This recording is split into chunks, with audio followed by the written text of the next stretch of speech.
8 বছর পর জামাই আমার মন ভালো করার জন্য হানিমুনে নিয়ে গেল আমার স্বপ্নের জায়গায়। আজ আমি যাচ্ছি।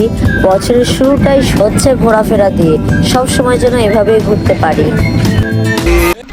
এবারের ট্যুর আমার কাছে ভীষণ স্পেশাল, কারণ জীবনের প্রথম আমার স্বপ্নের জায়গায় যাচ্ছি হানিমুনে, বিয়ের পরে প্রথম।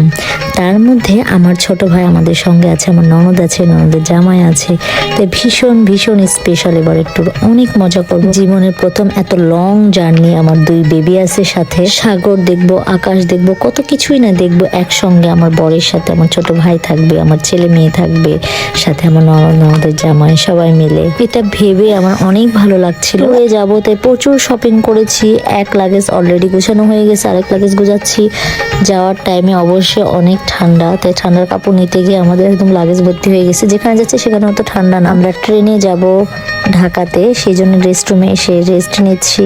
আমার হাজবেন্ড, আমি, আমার ছেলে মেয়ে, আমার ভাই। তারপরে আমাদের ট্রেন এসে থামলো। এখন আমরা ট্রেনে উঠে একদম জার্নি শুরু করব ঢাকার উদ্দেশ্যে। আর ট্রেন তাড়াতাড়ি যাবে বলে আমরা দৌড় দিয়ে একদম ট্রেন ধরছি, লেট হয়ে যাচ্ছিল সেই জন্য। তারপরে আরামে আরামে হেলতে দুলতে আমরা অনেক মজা করতে করতে, খাইতে খাইতে, এনজয় করতে করতে, শর্টস, টিকটক অনেক কিছু করতে করতে আমরা ঢাকা পৌঁছে গেছি। ঢাকা যাইতে কোনো প্রবলেম হয়নি আলহামদুলিল্লাহ। তারপরে চলে আসলাম ঢাকা কমলাপুর স্টেশনে। এখানে এসে রেস্ট রুমে আমরা একটু রেস্ট নেব, কারণ আমাদের বিকাল 4টার সময় ট্রেন থামছে। এখন আমরা রাত 8টার সময় বাসে উঠবো কক্সবাজার যাওয়ার উদ্দেশ্যে।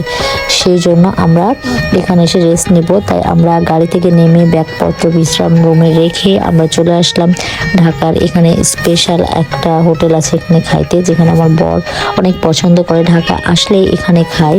তাই আমরা তেহেরি নিয়েছিলাম, আমি, আমার ভাই আর আমার বর বাঙালি খাবার বেশি পছন্দ করে।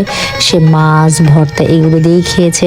তেহেরিটাও অনেক মজা ছিল। তারপরে খাওয়া দাওয়া করে এখন আমরা আরেকটু রেস্ট নেবো, নিয়ে রাত 8টার দিকে রওনা দিয়ে দিব।